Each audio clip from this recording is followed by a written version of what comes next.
Aloha and welcome to the Here in Hawaii podcast, presented by Hawaii State Federal Credit Union. Aloha and welcome to the show. Today we're hanging out with Jerry Thompson at Thompson Ranch in upcountry Maui. Now, Jerry's dad, Papa Charlie, moved from Hawaii Island to Maui back in 1902, and he started ranching about 1,000 acres of hillside. Today, Thompson Ranch has moved just a few miles down the road from Papa Charlie's original location, but Jerry and his daughter are carrying on their family legacy of caring for the land and animals. And in case you haven't noticed it, I'm a full-on townie, so spending the day with Jerry was an incredible experience for me. And I hope you enjoy it too. So these horses are for riding? Yeah, I take the tourists on them, yeah. Oh. And we use them for cattle work when we round up the cattle. Yeah. How often do you guys have tourists come up here? Whenever we get bookings, we go. Summertime's kind of a time I really try to get what I can. The weather's good. Families are here with their kids. So this is part of the best time of the year for business. Yeah. So I kind of focus on that, make what I can. Then you get your slow time, yeah. So I do what I can during the summer and take what I can, and then I do other work on the ranch if not. But we also do work, but we try to grab what we can when the flow is here of people, yeah. Yeah. But the cattle is more my love, that I like doing the part of that. But the horses really is what takes care of me, yeah. Most of my income. What is it about the cattle that you love so much? Well, I grew up on a ranch and I just love raising cattle. I like the lifestyle. Yeah. I love the land. So I enjoy it and enjoy raising my cows. And as food for the people. Yeah. So that's a good thing. How many cattle do you, on average, have on the ranch? Well, I raise about 50 cows. I used to have about 100. Oh, wow. But, with climate change and drier weather, I try not to overdo it. And, you don't get rain, you don't more feed. Yeah. Do you give these horses names? Yeah. This is Makani. That horse is a Mustang from Wyoming. She's Reba. So when you take the tourists up, where do you guys go? We go up like this, across here, then we kind of climb through the hollows, easy, go up, we zigzag, and we go up above, halfway up the mountain, and we ride across. Then we stop at the little cabin I built up there. Oh, you built a cabin up there. And then we have a snack and a water, stretch your legs, talk story, then we ride back. Oh, so yeah. All in all, how long? A little over 2 hours to 2.5 hours. Oh, wow. I just go with the flow of the groups. Yeah. I do private, one family at a time, and I just chill out, talk story, and when they're ready to get on, we go again. Yeah. Yeah. I just take it easy and let them enjoy their time. Yeah. So is it your idea to start the horse tours, or was it from your family before? Yeah, my mom started them in the early 70s when I was a kid. Oh, yeah? And then I was doing it after she passed away. It was good, little income. Yeah. And then I moved here and I kept doing my rides. Yeah. Oh, so you grew up on a farm, not this one? Yeah, like 3 miles down the road. Oh. Yeah. Oprah bought that from me. No way. Yeah. She bought the Haleakala ranch land around where I lived. And then I was in the middle, and then one day they approached me to buy my place.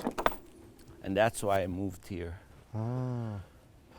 Yeah, I never thought I'd sell my place, but when I heard she had bought all around me, I knew things was going to change. And this was owned by Campbell Estate, Yeah. you know, from Honolulu. Yeah, yeah. They had this land, and they've been trying to sell it long time. So when they asked me to buy my place, I had 31 acres out there, nice little spot with was good farmland, ranch land. The old days, my dad used to let the farmers farm up there. It was good ground. But then I sold that, and then I bought this from Campbell Estate.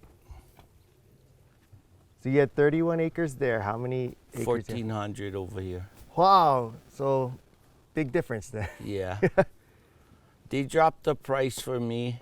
They was glad they were trying to sell it long time, and you know, they was glad I was gonna ranch it and just keep it like it is, and they were trying to liquidate this. So How long ago was it? 2003 I moved here. Oh, so like over 20 years ago. Yeah. Huh? Wow. Yeah, was a mess though. A lot of places I cleaned and made the mountain nicer. Because got a lot of these wattle trees, which was brought in the old days, yeah, Yeah. and planted. See, in the old days, everybody cooked with fire, wood Right. stoves. You make hot water with wood stove, hot water for bathing, whatever. Everything was with fire. Yeah. And in the old days, the old people learned about the wattle tree, grew fast. So they planted it for firewood and whatever. Yeah. And then the thing took over the mountain. Uh, So now that's my project, cleaning, and I'm going to start doing a little more and plant grass. And we've been putting back some Hawaiian koa and ohia, mamani, the native trees back. Wow. So What a all huge in here had undertaking. stands of wattle. And the babies, when you clean, they come up like hair. So I use the goats to kind of upkeep. Even these shrubs is a berry bush with thorns. Uh-huh. The goats will nibble on them. If you look on the hillside, some are dead already, falling. Right. The goats will nibble every day as they pass through till the plant shuts down, because they keep hitting all the leaves in the shoots, and then it cleans the land. Up on the mountain, you see how clear, you see have plenty of that, and blackberry. But the goats, Wow, and they go then all the way up there. different herd up there. Wow. This one's take care down here, but the goats is a healthy way to take care of the land, because you're not spraying poison. And you know, we wrecking the world as it is, and I feel real good that I can work the land in a healthy way. Yep. And slow by slow, it's not going to happen overnight, but since I've been here, way more beautiful, clean, getting there slowly. But yeah, How do they eat the plants if they got thorns on them? that thing poke you and rip you up. When I make fence, sometimes I'm all bloody when I got to clean that, but the thorns is mean, sharp thorns all over, like on rose. Wow. But their mouth's real little. Oh. So they just go between the branch and the thorns, and they way. pick the shoots, and because the leaves not gonna have the thorns, only the stem. So they pick on it, and as they work them, they jump in a little more, and they break it down, and they keep working it. You know, as time go on, you see it all falling apart. Wow. Yeah. So incredible. Like we think Yeah. so much about like technology and advancements and stuff, but then when you look back at just how things naturally were, it's pretty remarkable. Yeah. Yeah. Like this old Portuguese man, when I moved here, he's like family to me. Yeah. He'd sit with me, and I'd clean the land and be with my saw cutting and pulling young trees and cleaning the land. And he'd just sit with me. He was like almost 80, and he just smile, and then he tells me, "Jerry, try raise goats." I said, "Uncle, I don't know too much about goats." Then I started catching some wild goats and buy a few, making a good breed that I can get little meat on them. As I went on, I learned how to take care of goats, when they get sick, what medicines, and ended up, he taught me something that he put that in my head, and it helped me. Wow. Yep. Established in 1936, Hawaiʻi State Federal Credit Union is one of Hawaii's largest credit unions with 14 locations across Maui and Oahu. They offer full-service financial solutions to meet your needs, everything from checking and savings to loans, credit cards, and more. And as a not-for-profit, Hawaiʻi State Federal Credit Union is able to give back to their members in the form of better rates, lower fees, and innovative services. In fact, last year, they gave back nearly $19 million in share dividends to their members. And they also are strong believers in the power of building relationships and enriching lives, especially by giving back to the community. So whether it's through donation drives or by employees giving their time, the team at Hawaiʻi State Federal Credit Union understands that small actions can have a big impact in the lives of others. So if you're looking for a place to bank that's always right by you, then you gotta look no further than Hawaiʻi State Federal Credit Union. You can visit www.hawaiistatefcu.com or stop by any branch to join the HSFCU family today. Federally insured by NCUA. Hey, if you guys are looking to refresh your place up, maybe a new coat of paint would do the job. Well, if that's the case, go see my friends over at City Mill. They got this great deal going on. It's from September 8th through the 21st. They're going to give you $10 off all Benjamin Moore interior and exterior gallon paint. And they've got hundreds of colors to choose from. And if you're looking for a specific color, don't worry, they got free computerized paint matching so you can find the exact Benjamin Moore color that you're looking for. So head on down to City Mill. You can get $10 off of Benjamin Moore interior or exterior gallon paint from September 8th through the 21st. You go down to City Mill, or you can go online at citymill.com. But the deer come from the forest. That side I get one gate, this one here, down there, but I set up, I open one gate, and then I let them come in at night. And if I'm going to set up a camera, but when they come in here, we close this off, and they stay in here. Then I let them follow the fence around, but then I set up where they like to hide by the trees over there. Yeah. And my daughter lets them follow the fence. Then I shoot them in the corner as they come by, and then we take the meat and I give friends, and we make hamburger and stuff with it. Even we slice them thin. Yeah. We make marinade teriyaki and bread it crispy, fry. Ooh. Oh, it's good. So we use it. I live on the deer a lot. Yeah.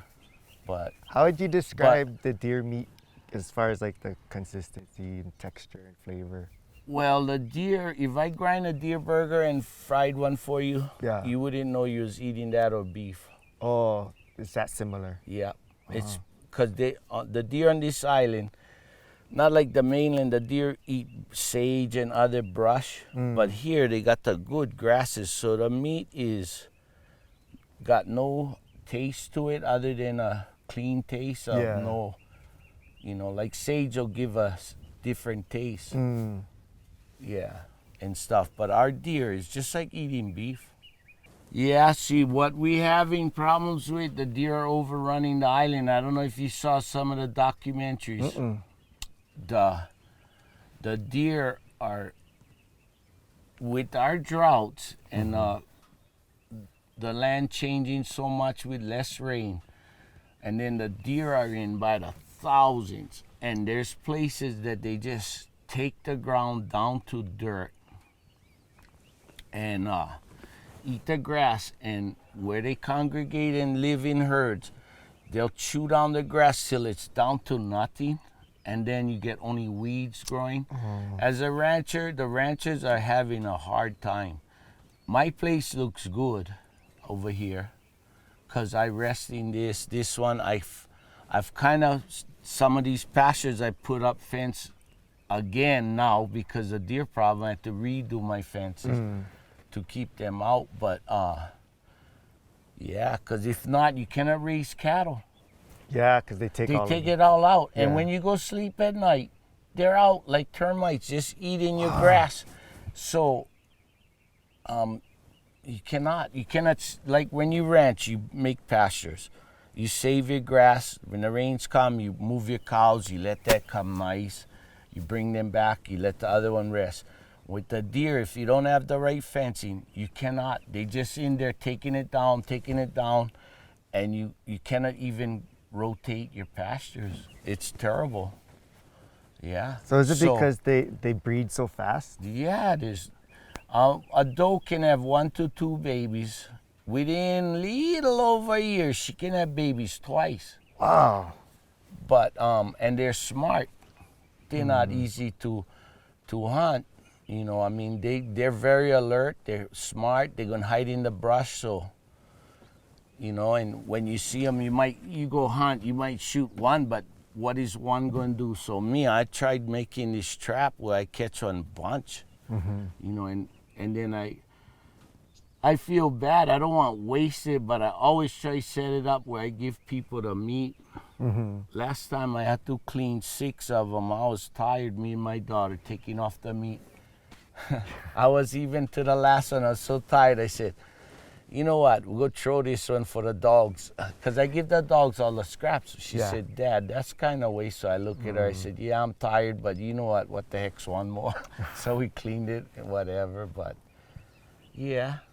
And then you get the sediment going in the oceans. You see all when it rains hard, because no more the cover on the ground no more. Yeah. Hawaii is real bad. Maui got places. They worried about the deer getting into the watershed, the forest areas. Then they wreck our rain and our special place of the forest is where you get your ferns and your nice stuff growing in your watershed areas. Yeah. They're gonna start getting into that. But this is the berry bush. But you see these thorns? Yeah. You rub your hand on these buggers hook on you and catch you and stuck to you. Are you finding that it's harder to find employees that are wanting to I cannot work? afford an employee. Oh. I only make a living barely for me. Wow. And I got my daughter helping me. That's as far as I can go. Wow. I don't even, my money is just for me to pay my bills and survive. And I hold on to a little bit if I have a good year with a little extra income. Yeah. That go back to my fencing, cleaning land, buying diesel for my excavator. Yeah. I mean, I just put it back in. Wow. But I mean, I wish I could hire somebody, but I cannot. I don't make that kind of income. So long as I can keep walking and moving, I gotta keep working till I die. But I love the life. Yeah. And I'm glad my daughter's by my side because she learned a lot. And she can dig a hole with an OO and a shovel and put in a post and make a fence. She's done it enough with me that she knows her jobs. So growing up with your family on the ranch, did you have siblings too that worked with you guys? I get one big family, get 28 kids in our family. Wow. My dad, so have all different ages of kids, yeah? Yeah. Now all of them worked on the ranch growing up. And back the oldest kids was when things was real. Everything was on the farm, from pigs, chickens, milking cows, going outside, milk the cow before you go to school with lanterns. I mean, that's the older kids. My dad was 79 when I was born. No way. Yeah, and I had half brothers and sisters in the 80s, and I got one half sister, last of my dad's older kids. She's 90 something, she lives on Oahu. But trippy, yeah. And we used to, when we was little, when they come around the house, we call them uncle and auntie because they was older than us. See what had happened, he was married and settled out here in Keokea on his ranch. His first 3 Hawaiian wives were Hawaiian, Chinese, Hawaiian, yeah? Yeah. If I'm not mistaken, 2 might have been sisters. What he did is he outlived one. The first one, then he married one more. And they had land because they were Hawaiian. They had parcels out there. And then my dad would buy different sections and made a ranch, yeah? Yeah. So he outlived 3 of his wives. Wow. And in his later 60s, my mom married him, and she was a lot younger. And when she married my dad, she had 4 of us with him, and she was in her 40s. And what had happened too. My mom, when she was in Honolulu, she was married to this Hawaiian Chinese man. Mr. Low was their last name. As a young wife, he died, heart attack or something. So she had 7 kids, all little. And so, you know, I give my mom credit. I mean, my dad was alone. The kids all left, all older. Yeah, he's older. Yeah. She married him, and he raised them on the ranch, and then had 4 of us. Wow. And so, you know, my mom, at least she thought her kids would have a good place to live. Yeah. My dad took them in, raised them nice. They had to work on the ranch though, Yeah. and do their things, but they loved it and walked to school. The old school by Fong Store had the old school over there. They walked to school. And the older kids, they used to tell me, yep, we do our chores in the morning, and if we late for school, oh well, the chores come first. We gotta do our work from dark till morning, and if they're not done, they're a little late for school, they gotta finish their jobs, then they go school.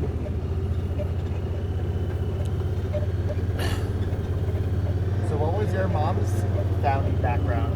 What ethnicity was she? My mom, German, Hawaiian. She had a little bit Hawaiian and German, Portuguese, mostly. My dad was German, Hawaiian.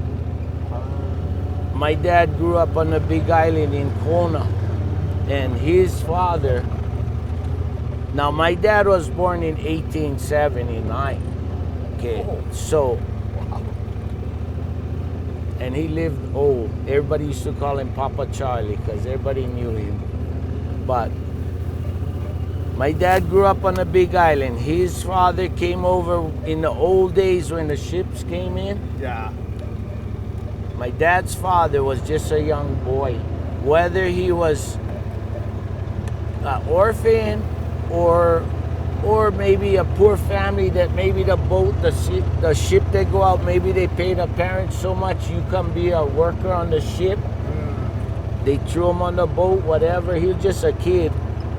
When he got to the Big Island, he jumped the ship and went up the mountain in Kona and hid out.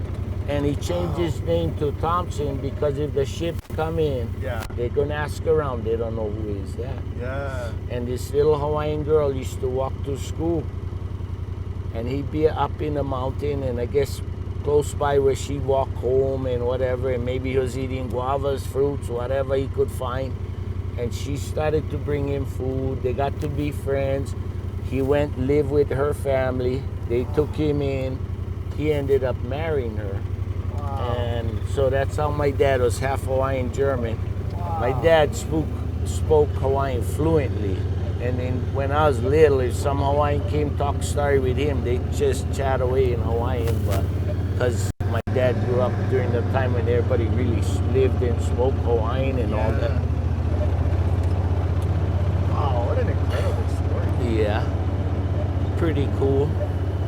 He used to tell stories. People interviewed him about Sun Yat-sen moving here. He was in that era when all that, and about what went on with the Chinese. But my dad, he also had one story. He'd tell how he'd drive his oxen from Kula all the way to Kahului. They'd bring home with the wagon, bring groceries, or you bring supplies up for the people up here. But can you imagine on a wagon with 2 steers going to town, how long would it take? That's a day. journey. All day, easy. Oh. Probably leave dark and you home late in the night. Wow. But and then he talk about putting in the first telegraph poles up from Kahului. They hire him, so he's got his wagon with the little poles that they put up for the wires. Yeah. And he said, oh, they was all happy when they got the telegraph in, and he'd drive his wagon, drop a pole here, drop a pole, go back, get some more, bringing all up country. Hey, I want to tell you guys about one of the best companies to work for here in Hawaii. And I'm not just saying that. I literally had one of my good friends go down there and apply for a job. She got hired and she is just loving it over there. I'm talking about Elite Parking. I've gotten to know the owners and the management team, and they have one of the best work environments I've ever seen because they're good people down there. And they follow this philosophy of one team making a difference. And so they really take care of each other because they understand the value of everybody working together and being happy. I mean, it's the hospitality industry that they're in. And of course, they want to make sure that first and last impressions are always great. And so they really want to take care of their employees so that the employees can take care of their customers. So they do all kinds of things as it pertains to parking, like valet parking, private events, hospitals. They run the parking for commercial properties and hotels. So lots of opportunities, and they have other positions within the company as well. And so if you're looking for a place to check out for work, they're always looking for really good candidates. So I suggest that you go and check them out. Go to eliteparking.net/careers and see what they got. Maybe it might be a good fit. Here in Hawaii is grateful to be sponsored by UHA Health Insurance.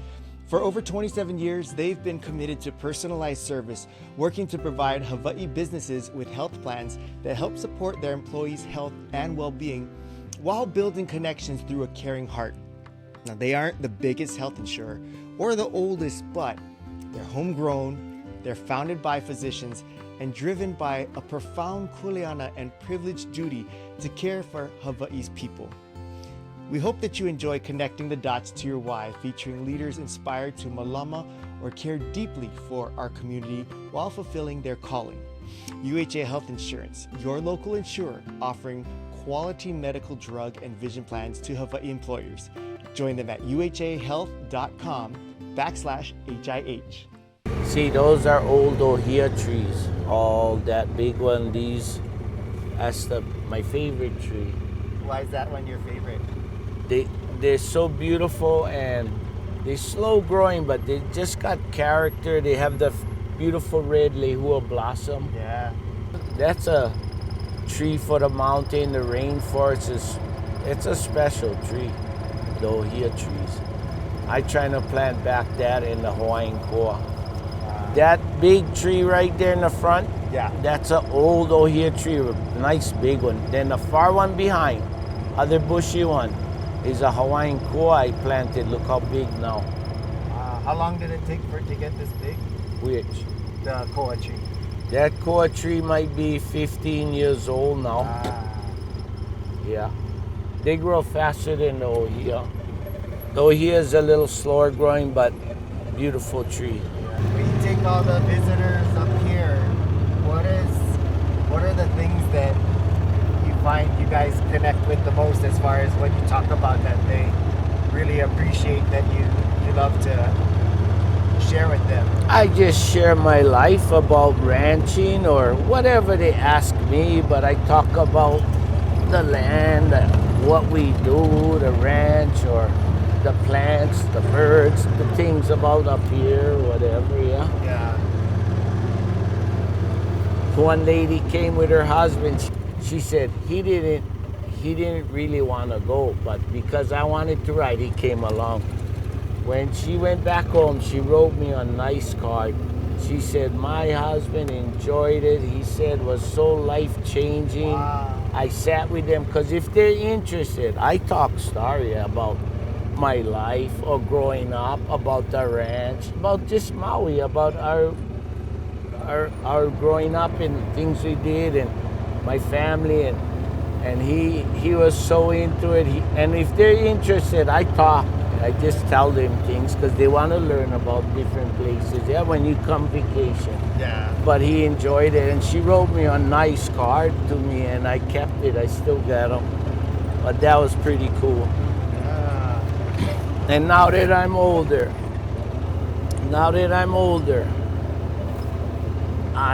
it's more about when they leave with a smile, and I know I touched their heart, or I did something special. Makes it rewarding for me. It's not, when I was younger, you do your rides, you take them, whatever, but now I share, we talk, and when they leave and they're real happy, it just touches my heart, though. It makes me know I did a good job. Yeah. And I feel I'm here to share this with everybody, because there's good people in the world. Yeah. They work hard, they come on a vacations. They want to learn things about our lifestyle, about things, and you know, you share with them, you share this beautiful mountain with them, and it's a good feeling. I know I'm doing what God wanted me to do, though. Yeah. You know, I'm here to take care of this place, open it up to people good people that want to come and see, yeah. But the more you hard work and the more you play in the dirt and the more you make the place pretty, it's like becomes part of you. The more you put and the more you see it coming nice, it's like, and you work in this dirt and you on this mountain, it's like, I can understand how farmers and people that work the land, how you get so connected. Yeah.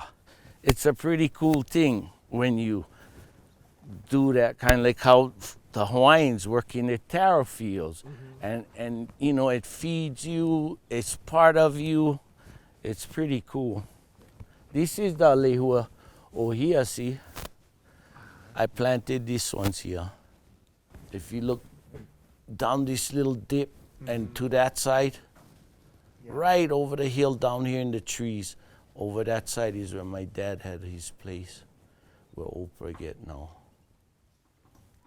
That's a deer. That's what a deer sounds like? That's a male one.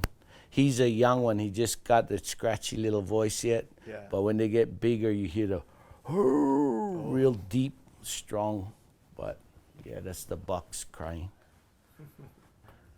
Then you see these little trees up here growing in the fence here? Yeah. The little green ones? Yeah. My daughter and I put those in. That's mamani. Mamani trees that grow up here in the mountain, which not too much around. So we planted some back. Wow. Hi, my little boy. Come on. So beautiful. Come on, Billy Goats. Got 2 new babies. Oh, cute. This is my new bunch of weed whackers. Come on, little boy. Come on, wow, wow. Come on, my Billy Goats. Come on.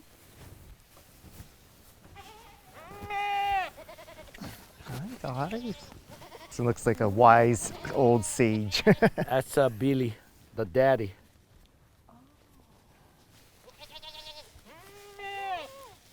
Come on. Let's go. Here's your treat.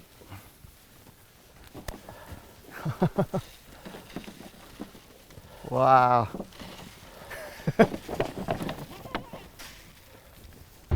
See, the thing good about the koa tree too, it's a nitrogen fixing plant. It's a good tree. Anything under the koa tree grows nice. Oh. You know, like a eucalyptus tree gives oil and Yeah. the dirt, and it kind of messes up the soil. This tree, it's a native tree. The wood is very valuable, but mostly it's a good tree for the ground too. It's nitrogen fixing, it keeps the pasture nice. It's a healthy, good tree. People grow them to cut them for the wood too, yeah. Yeah, yeah. But I tell guys, I worked hard to get that tree to grow, and I'm planning them to give back to the land. And I said, when my grandkids come up here and I'm dead and gone, they're gonna go, my papa planted that. Oh, That's wow. a good feeling. Yeah. Yeah.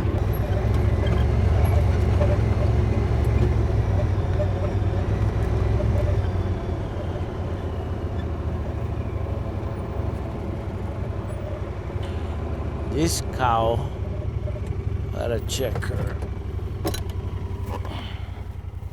Where's your baby? Hi, girl.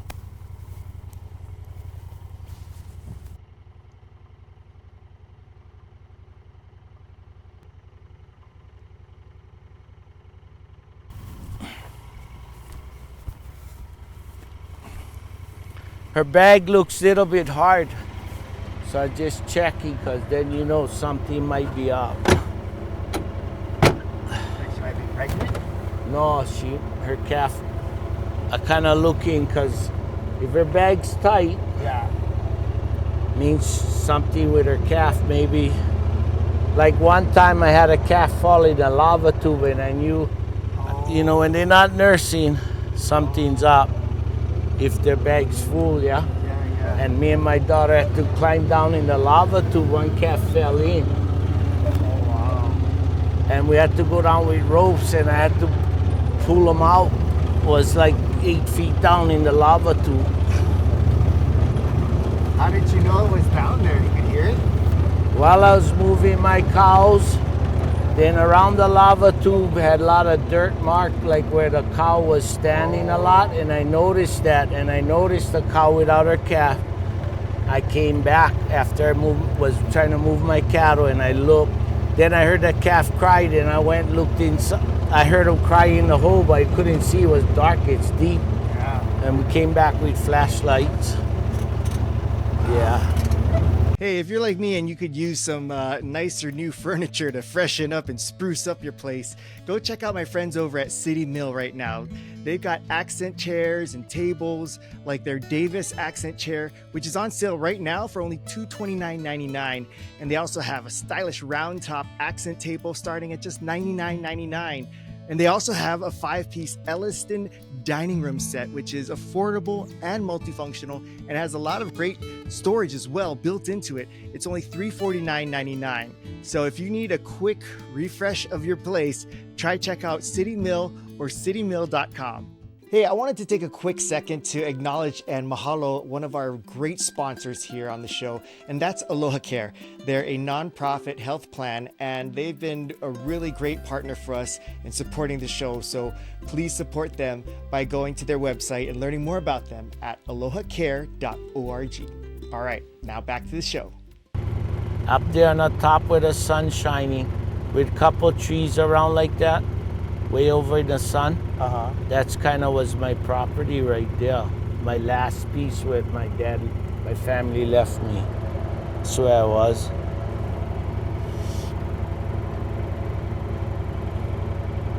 You ever just come up here and just reflect it? Yeah, a little bit. I was sad when I sold my place. Yeah.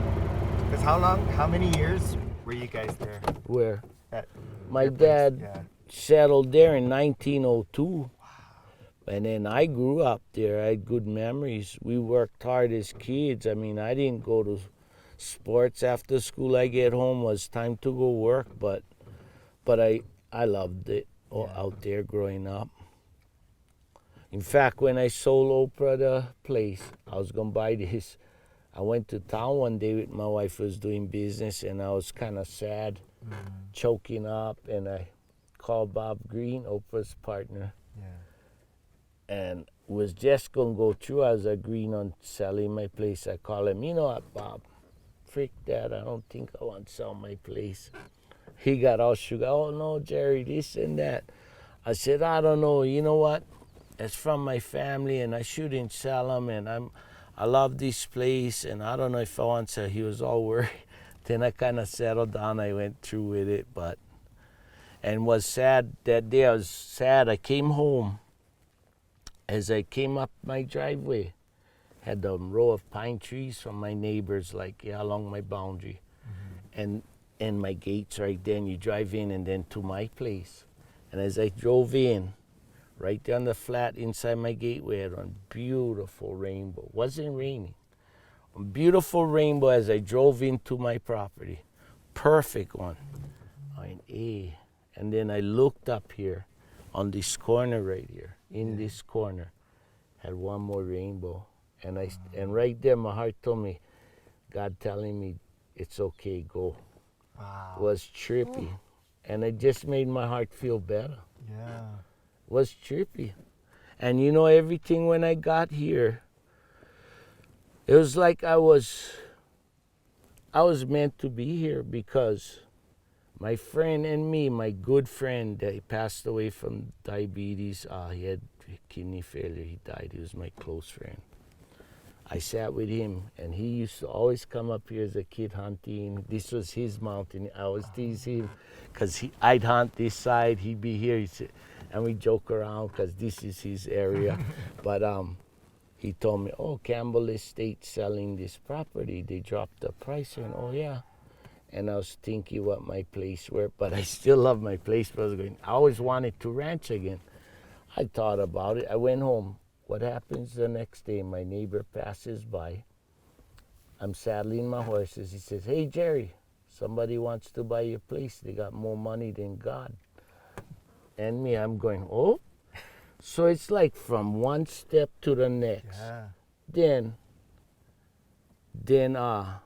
it was weird though. And I was like, how the heck's everything happening? Who's setting me up? What's going on? And it was like falling into place. And I didn't. And then I moved over here, but yeah, it was weird. And in fact, 2 weeks before that, I was waking up every day at 4 o'clock, troubled, because things was changing on the place, and I knew I was gonna have to find a new job. My business with the trail rides was changing. Places I rode was all kind of like I losing my areas where I took people riding.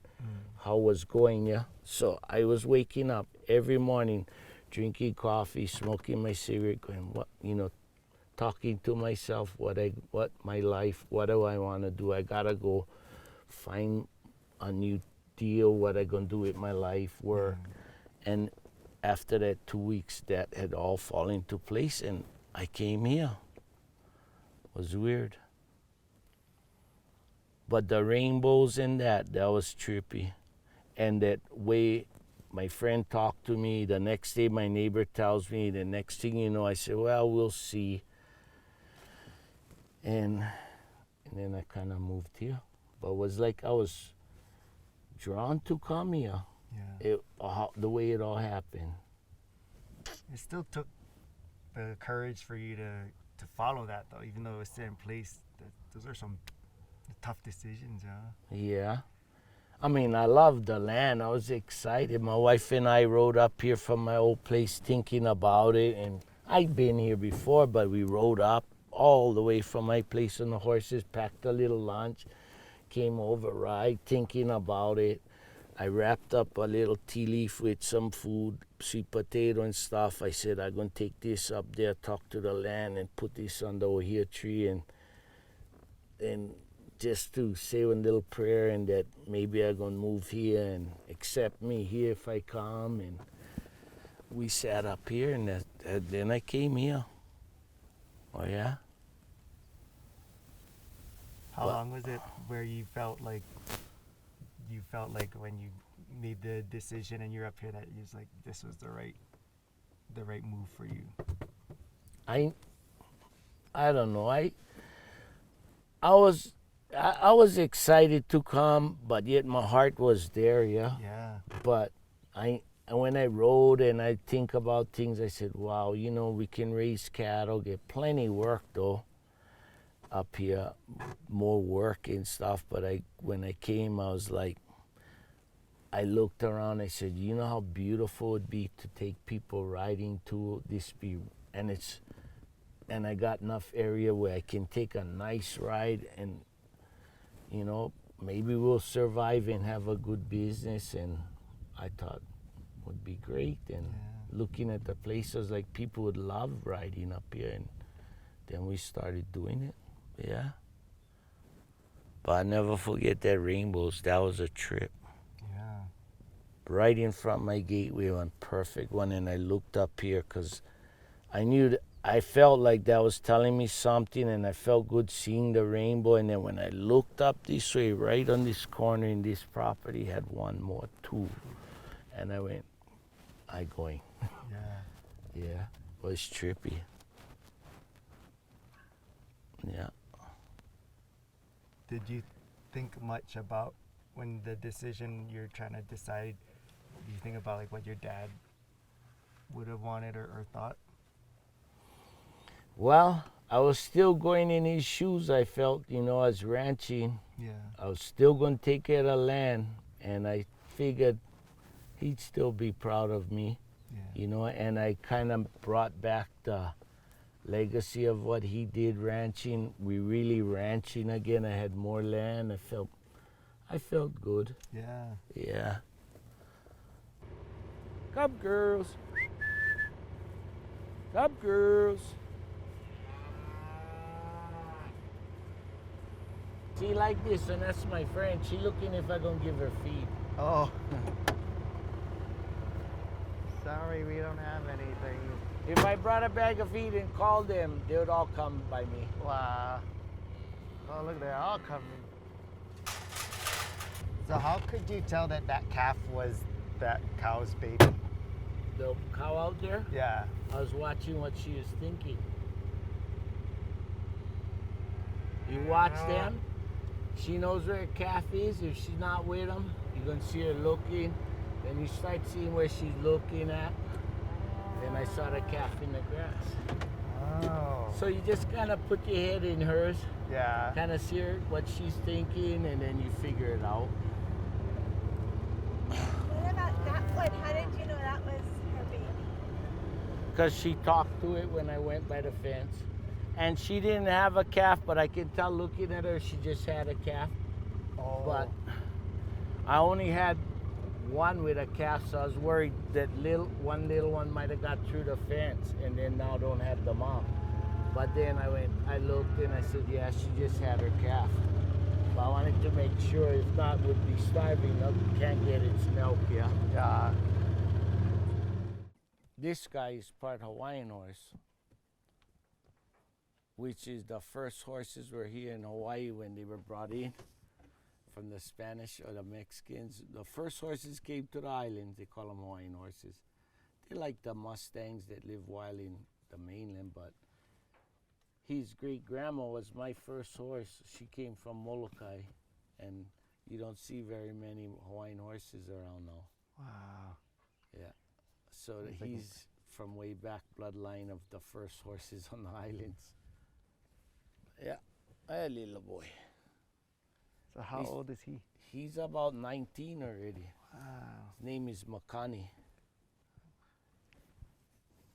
Yep. So friendly. That's my boy, this horse. Yeah. He loves me.